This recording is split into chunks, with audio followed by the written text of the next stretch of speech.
Well, the day has finally come. It felt like something that was never going to happen. It felt like these words would never come out of my mouth, but the trio of Steph Curry, Klay Thompson, and Draymond Green is officially no more. They have broken up as Klay has decided to take his talents to the Dallas Mavericks and play alongside Luka and Kyrie.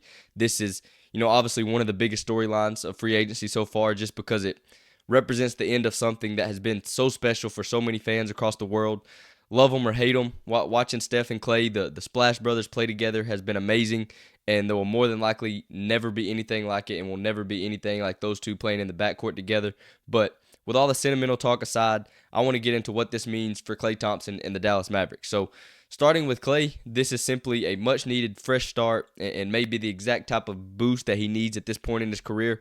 It felt like a lot of the Warriors fan base and just the overall NBA fans were starting to turn on Klay and were starting to call him washed or whatever else and name calling him and saying that he is not the same player that he once was. And the only reason really that all that started and that narrative became a thing was because the Warriors were struggling and people weren't used to seeing that based on their last 10 years or so, and they needed something to point the finger at, and the easiest thing was to point it at Klay, and that's exactly what most people did. When in reality, if I made a list of the 10 problems that the Warriors had last season, Klay's performance would be 9 or 10 on that list, and it really wouldn't even be that questionable. So he now gets to go somewhere else and get a mental reset from everything that went wrong last year. And not only is it a mental reset, he gets to do that while also keeping himself in a situation where he gets to compete for championships. And, speaking of championships, I want to talk about what exactly this means for Luka and Kyrie and the Mavs and their title hopes going forward. So, in all honesty, the answer to that question, it remains to be seen. One thing that I do know is that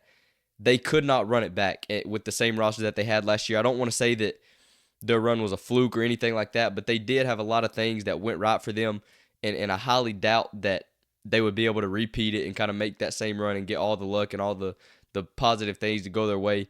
And that meant that they needed to make some kind of move, make some kind of splash in this offseason, and they literally did that by bringing in one of the Splash Brothers. So I really was expecting them to make a move. I didn't know what it was going to be kind of after the finals and going into this draft and the free agency. I didn't know what exactly that move was going to be, but clearly they were waiting and thought they had a real good chance at Klay Thompson once he kind of said that he wasn't going back to the Warriors. So starting with the negatives of this move, I do have some slight worries about them defensively now.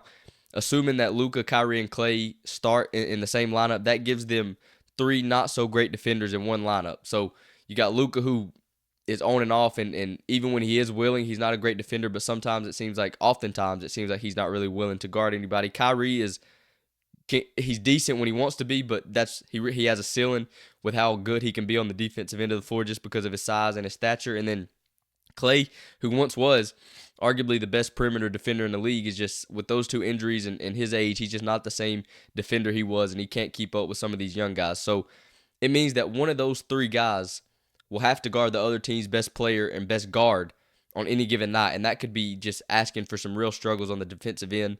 And honestly, that's really the only negative and really the only worry I have about this move. The other thing that is I wouldn't really classify as something to be worried about or that it's a negative, but it's something that needs to be stated and needs to be talked about, is how Klay is going to adjust to playing with Luka. It's not an easy adjustment to make, and it's not something that you just get like that. So he's going from a situation where, he was involved in some kind of action on just about every play and on a high percentage of the Warriors' plays, and now more than likely he's going to spend most of his time spotted up somewhere on the floor kind of waiting to receive a pass from Luka or Kyrie. So there will definitely need to be some adjustments there from Klay, and it's going to be interesting to see how he does adjust to that and how long it takes him to get used to doing that. Or, this move could signal that Jason Kidd is kind of game planning and kind of setting himself up to be shifting their offensive approach to have more player movement, to have more ball movement, to have more actions outside of just high pick and rolls. We'll see which one is the more likely option and which one they try to go with. But either way, and whichever option they choose, there will have to be some adjustments made by everyone involved, including Luka and Kyrie and the coach and Klay and everybody. But now let's move on to the positives. I'm sure most of you know, and most of you that watch the finals know, that the Mavs, they got exposed in the finals for not having a ton of three-point shooting. Klay definitely can play a huge role in solving that problem. I mean, he's one of the greatest shooters of all time, and my mind is, as soon as I seen this move was happening, it just got to thinking about the space that Luka and Kyrie are going to have to operate just with adding Klay Thompson on the floor. especially if you're on the same side of him. It's just going to create so much room for him. And then I also started thinking about the quality of looks that Klay's going to be getting when you have those two on the floor with you, and their gravity that they have. So it will be similar, I think, to when Klay played with Steph and KD. Obviously, Luka and Kyrie are different players, but just having two caliber players like that on the same team, they now have three players that all have a ton of gravity, and it's going to be tough cover for any defense in this league to really try to stop them and to slow them down. So offensively, I'm not worried about them at all because I think, honestly, it's just a perfect fit, at least on paper, and I'm super excited to see how it plays out. But I know that it will be weird to see Klay in a different jersey, but as much as I hate to see Klay leave the Warriors, he is better off with the Mavericks. The Mavs are simply a better team and give him a better chance at winning his 5th championship.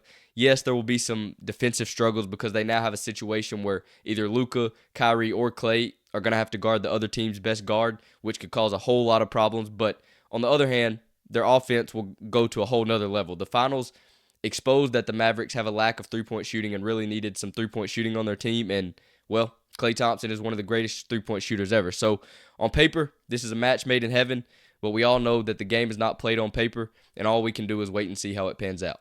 Thanks for checking out the channel. If you enjoyed this video, don't forget to like and subscribe, and check out some more of our content.